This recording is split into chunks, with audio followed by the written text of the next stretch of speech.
We begin with breaking news in Hood County. Take a look here. This is a live picture of a fire still burning in Hood County after an explosion at a chemical plant there. One person is in critical condition and another person is missing this midday. Now, this is what the fire at the Trichem Industries plant looked like earlier today. We're told the first explosion happened around 10 o'clock this morning. The second one happened around 11:15. Now, this is to give you an idea of the area we're talking about. The plant is northwest of Crescent on State Highway 171. And that's where Channel 8's Lauren Zakalik joins us live now with an update. Lauren, what can you tell us? Hey, Alicia. Yeah, indeed. We're at the corner of 377 and 171 in Crescent, and truly you can see the smoke from the fire at this chemical plant from all angles as you're traveling into town. In fact, right now, police have nearly every road that leads to that plant cut off so people can't access it. The Hood County Sheriff tells us the building has collapsed, and firefighters say they are letting this fire burn out right now rather than fighting it aggressively. They're not doing any evacuations, I'm told, as the wind is taking the smoke away from town. It is extraordinarily windy today, but the mayor, who's also the assistant fire chief of Crescent, said that that smoke is toxic. He believes it should dissipate before it affects people who live in the area. We've reached out to TCEQ to find out what kind of chemicals are stored at this plant. We still don't know right now. We're told there, as you mentioned, there was some sort of explosion this morning. One person inside was badly burned.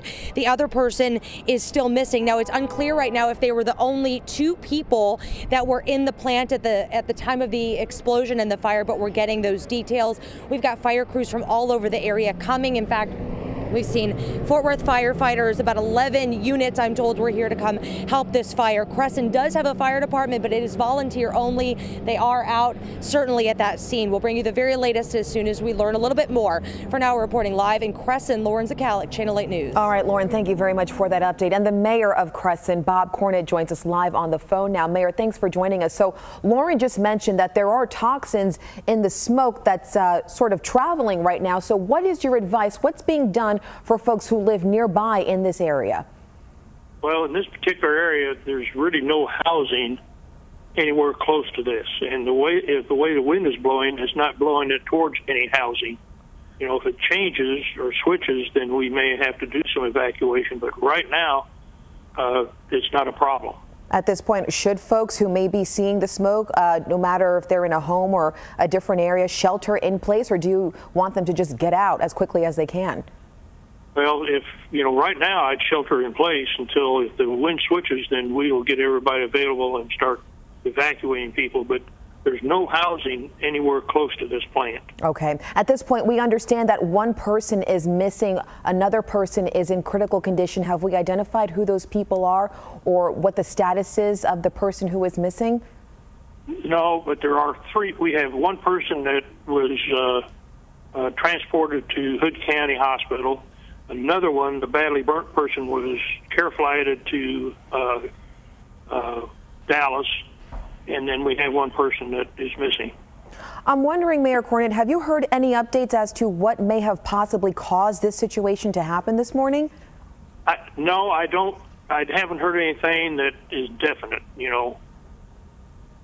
Okay, so you still have crews trying to, I would imagine, put out all of the flames, and then they're going to continue that investigation. But I'm wondering, as far as this plant goes, the history of this plant, are you aware of any previous incidents happening at Trichem? No, they haven't been in town for about a year, and I've never, when they came in, and I have not heard anything where they've had any problems in the past. As far as updates, are you hearing from your crews on the ground how much longer they have, how much progress they've made as far as extinguishing those flames? They haven't. They're letting that burn rather than getting close. These fumes are very toxic, and there's none of the fire departments that are here, which is about 7, want to take a chance to getting firefighters hurt or killed over a plant that's covered by insurance.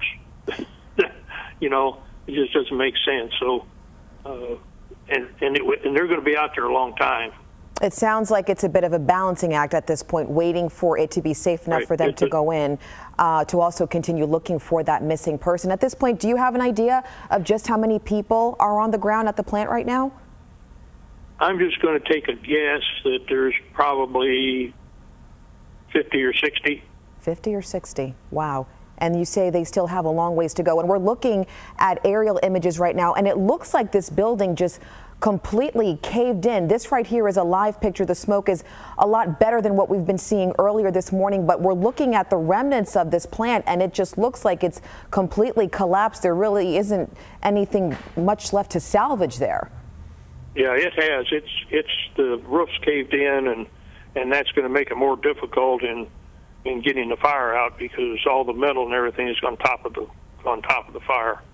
All right, well, we certainly wish those crews the very best as they continue to get a handle on this and look for that missing person. Mayor, thank you so much for joining us this afternoon, giving us an update on this plant explosion. So now I want to turn our attention now to meteorologist Kyle Roberts, because Kyle, we see a lot of that smoke. There's still a fair amount of it.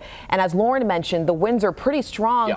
They're traveling. So where exactly are they going? Well, the good news is this fire is to the northwest of the immediate Crescent area, and the winds are from the south, which means it's taking the smoke away from town. That's good news. But obviously there's probably some people that live a little north of there, so there is a little bit of danger to talk about. And yes, those winds are stronger than what they were at this point yesterday. Sustained winds across the area, about 15 to 20 plus miles an hour. Let's zoom in on the Crescent area here, right on the Hood and Johnson County line. There's where the fire is in relation to Crescent. You can see the winds nearby, 17 to 18 miles an hour. Those are sustained winds. Let's throw on gusts here.